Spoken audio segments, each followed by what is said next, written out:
All right, so I think that I am officially uncomfortable, which doesn't make me happy to say because I've literally been rooting for this group since the beginning. I learned the dances, I learned, the Gabriella. I didn't watch the documentary, but like I've been with this group since debut. So this is not a video of me like talking about a group that I've never liked, right? And then deciding to drag them just because I need something to talk about. Just a few months ago, I was so emotionally involved when it came to my enjoyment of this group and the potential that I saw for their future.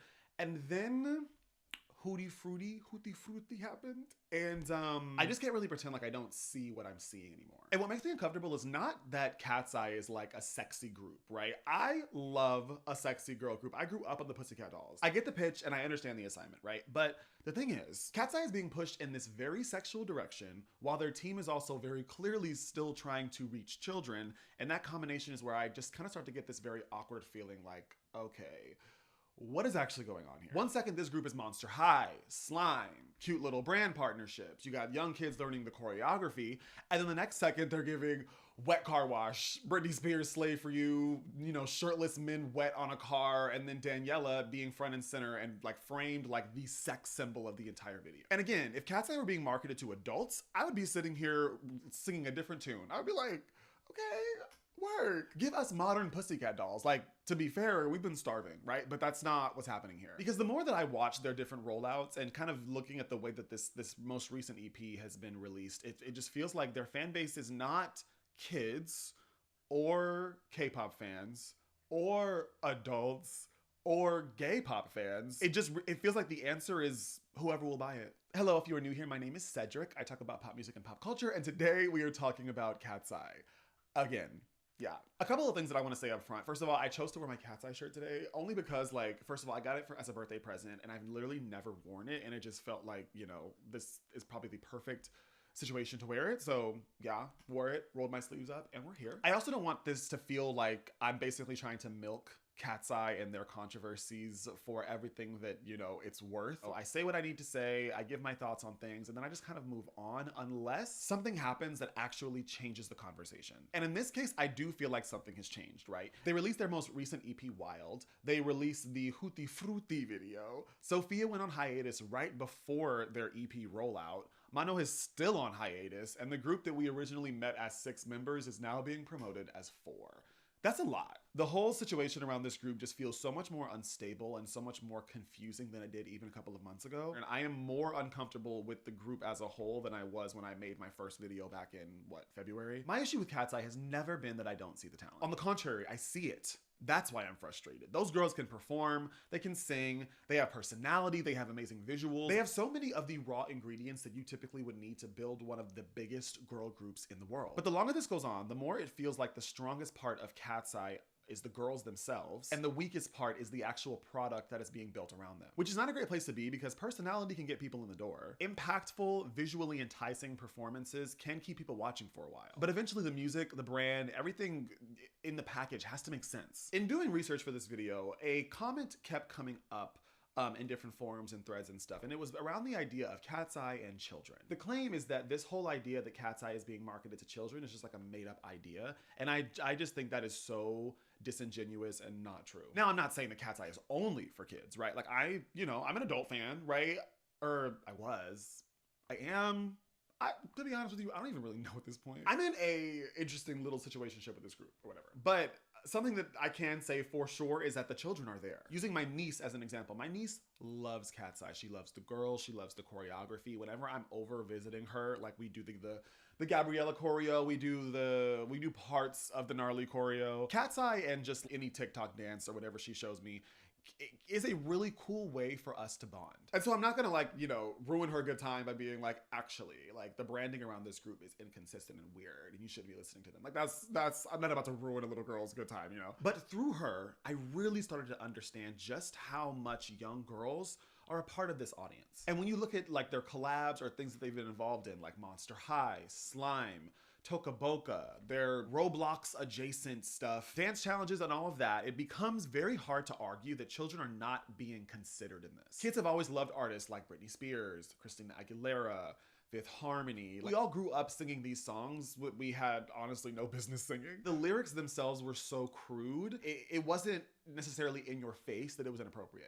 I believe it's up to their parents to decide what they want them to watch and what they don't want them to watch. And I'm not someone who even really likes kids like that. So like, I don't believe that everything needs to be child friendly just because a child might find it. But this company has been very obvious in that they are trying to get the kid dollar or the parent dollar. And so keeping that in mind, like, yes, I do believe that this company has more of a responsibility for what they are putting in front of that audience. And I believe the Cat's Eye's team knows that. I think they know that children are profitable and they don't have a problem with it because at the end of the day, everything is about money. The Hootie Frutti video is really where this whole thing started to feel like even stranger for me. Before I watched the video, I listened to the song first because I like doing that and I want to kind of separate the two experiences. Sometimes a song is awful and the video makes it better. And then sometimes, unfortunately, it doesn't happen as often, but a music video makes a song worse. And that's kind of where I landed here because when I first heard the song, I actually really liked it. I love that Brazilian funk influence, and just to like prove that that is like my thing, if you go back a couple of years on my channel, like probably like 6-7 years, the intro to all of my videos used to be Paradinha by Anitta. I love Anitta. I've loved Anitta for a while, and I love my favorite Brazilian artist. His name is Thiago Pantaleo. I think that's how you pronounce it. He's a gay Brazilian artist. Love him. And if you have not heard the Anissa remix of Ammunition by Zara Larsson, that is on my gym rotation every damn day. I just love that sound. I think it sounds great. It's fun. It's upbeat. It's a little jarring, but you just can't help but like, you know, just like move a shoulder or whatever, you know? So when I heard the song, the production, that like physical, fun, sweaty energy, I was just like, okay. This is one of the few recent Cat's Eye songs where I feel like I am not fighting to like it. And then I watched the video and like, I don't know. My jaw was sweeping the floor. And it wasn't because I was shocked that Cat's Eye was doing anything sexual, because like, obviously we've discussed that they've been moving in this direction for a while. It was more of just like a combination of everything happening at once. We have the wet styling, the interesting camera choices, the honestly kind of lackluster choreography. Within literally, it was like within the first 10 seconds, Daniela's cheeks were like literally in my face. You have all the men on the car, you know, you have like Daniela in the middle. Basically, like I said before, she is essentially giving that like, I'm a slave for you, Britney Spears energy, where she is like the sex symbol of the video. And if the group was being marketed to like 22 to 35-year-olds or whatever, I would be living. I would be so into this because I do believe there's a missing space in pop for a group like this. A group that can dance, they can serve visuals, they give great sex appeal, and everything about them just feels like attitude and drama, and they can perform their asses off. Cat's Eye can absolutely fill that space. But unfortunately, that's just not the only audience they're speaking to. And once you know that, then you watch the video with a different lens and it just starts to feel very different. Because again, I'm not watching as an adult pop fan. I'm watching as someone who knows that my niece is, I think she's like 8 or 9. She's definitely gonna see this. And so I'm thinking about it and I'm just like, wait, I don't wanna do this dance with her. That just feels like kind of gross. Like Gabriella? Absolutely. Hootie Frutti? Absolutely not. And that sucks because I really do like the song. It's just the video makes it hard for me to enjoy the song as much. Cat's Eye is known for putting sponsorships in their videos, right? That is not new at all, right? They got a lot of flack for that during the Pinky Up video. And when I saw the Tic Tac, I was like, okay, you know, Tic Tac is Tic Tac. Like that's not really, there's no specific audience. And as far as I know of, Tic Tacs don't have a demographic. It's not like, oh, only people 50 and up eat Tic Tacs, you know? So it's like, that was a very general ad or whatever. But once I saw that slime ad, I was just like, okay, we're doing a bit much here. I don't have an issue with product placement. Like I recognize as an artist myself, music videos are expensive as hell. I have a music video planned that I'm like working out with the videographer right now. And it's just like, it just feels like the zeros we just keep adding zeros. And I'm like, I want it to be great, but like, it's so damn expensive. But slime in this video, that's where I was just like, I feel like I'm going insane. Because yes, I'm sure there are adults out there who play with slime. Like, I don't know your journey. There's somebody who's just like, I'm 76 and I play with slime all the time. But as someone who has a niece who is obsessed with slime, I can tell you, slime is a child's product. They want the older audience that is going to gag over this super sexy, seductive, wet video, but they also want the younger audience that's gonna want the slime. The mismatch just makes me so uncomfortable. And like, yes, of course, parents should not allow their kids to watch things that they do not agree with, right? Obviously, parents are in control of what their children watch. But if a company is like purposefully building these doors for kids, I think people are allowed to ask what they're letting them walk into. Every time that I feel like I have it figured out who Katseye is trying to speak to, another part of the rollout or their marketing basically points somewhere completely different. It's just really starting to feel like the audience is just whoever will talk about it. Katseye is very obviously not building one clear core audience and then like letting other people join naturally. It feels more like they're like stretching the group across just like any possible buyer. And if that is the strategy, then the identity has to be strong enough to hold it all together. And with Katseye, I just don't believe that their identity is strong enough yet. The girls are strong, but the product is not. Of course, you can speak to multiple audiences, but a lot of time Katseye just feels like multiple audiences are basically just walking into the wrong room. I'll touch very quickly on the whole EP. I believe the EP is fine. I hadn't really thought about Katseye after Pinky Up, but they just kind of like left my feed because I wasn't really engaging with the content. Then Animal came out and it was like, okay, this song is cool. This song feels like it's their answer to fans asking for more vocal moments happening with the group. And so it was like, all right, it's lukewarm. Once I found out the song was co-written by Ed Sheeran, it all kind of made sense. I really, really like Ed Sheeran. I feel like Ed Sheeran is a phenomenal songwriter, but I believe that Ed Sheeran lives on two extremes in a sense where he can totally write very impactful storytelling, just really, really cool lyrics, but then he also knows the pop formula and he knows how to just write something that is cute to listen to, that is repeatable, that is catchy, that is going to, you know, stick in your head whether you want it to or not. And that's kind of what Animal is to me. And like I said, I feel like it was an answer to us asking for more vocal moments from the girls, and all they really did was give Laura a riff that goes up higher into her register, halfway through the song. Really quick, there's a video I've seen a couple of different times, and every time it comes across my feed, I feel like I have to watch it because it is one of the funniest things. It's girls singing Pinky Up. It's like a group of girls. You can't see their faces or anything, but like just this literally is the most fun that I've had with Katseye in the past couple of months. Yeah. Up. Pinky up. Up. Pinky up. Up. Pinky up. Up. Pinky up. Up. Up. I see kids who are shaking ass in the parking lot. Uy, perdón. Pinky up. Up. So we got Pinky Up, we got Animal. The choreography for Animal is also not great, which is weird because Katseye is definitely known for their choreography. A lot of times their choreo elevates the song to a level that it was not at prior.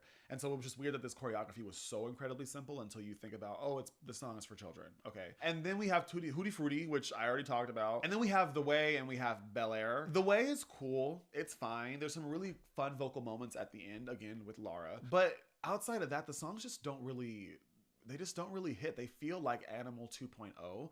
I would argue that none of the songs on this EP really feel like the Katseye that I thought that I was signing up for. It feels like they're in a weird place where they're trying to be outlandish and crazy and insane, visually and in their songs and stuff, but they're also trying to do this like laid back kind of non-eventful pop music as well. I really don't feel like there is a Gabriella on this EP. Also, going back to Hootie Frutti for a second, one of the things that I said in my last Katseye video was I was like, I think it's such a missed opportunity not to tap into the girls' culture, right? Not to bring their culture to the forefront. Give us a Bollywood song. Give us isn't Daniela Cuban? Give us a Cuban inspired song. Give us a K-pop inspired song, kind of like Touch, that would speak to Yoonchae and allow her to speak Korean in a song, right?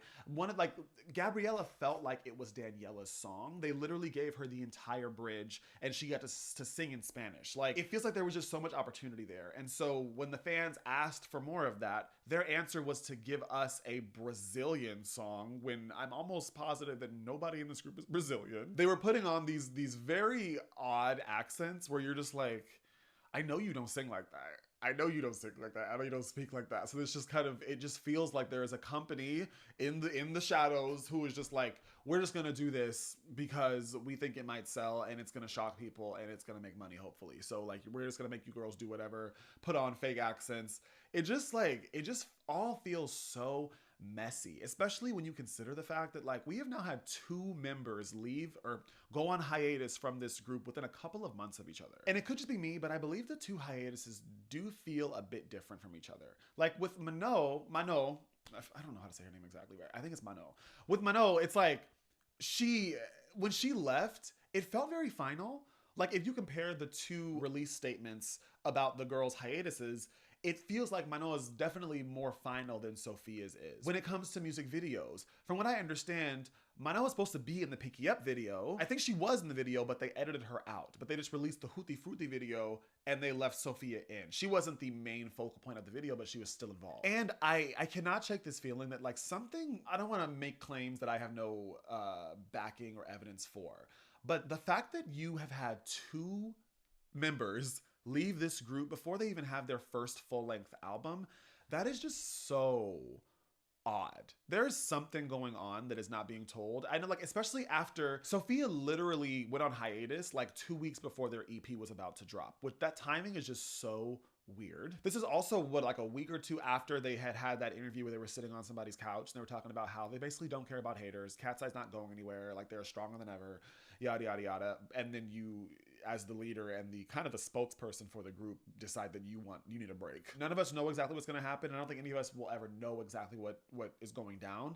But it's just very, very awkward, and it just adds to this whole shaky foundation, odd placement when it comes to this group and how I think a lot of people think about them. It may be a controversial take, but I actually believe that Mano leaving was probably the smartest thing for this group. It's been like 7 months since Mano left the group. And so I've had a lot of time to really get used to the group. I was gonna say as it is now, but not, because there's only 4 members right now. But as a 5-some, I was getting used to it. A lot of the choreography seemed easier to make sure that everybody is seen because there's an odd number of people, so you can always have someone in the middle. And to be honest, like I feel like Mano, she really pulled focus. Not only did she feel like she was kind of on a different level than the other girls in terms of her commitment to everything that is being asked of them, but she just drew so much focus. I felt like the group was about Mano. When it came to like the personalities, I feel like Mano shines the most. Every time that they wanted to make an impact visually, she was like the first person to be on the screen. I just think that without her, the group does feel more like a cohesive collection of girls in one package. Even though I would also kind of argue that now it's kind of become a thing where Lara has kind of taken Mano's spot as like, you know, the person who kind of pulls the most focus, especially because a lot of the main vocal moments are given to Lara. So who is Katseye for? Like, honestly, at this point,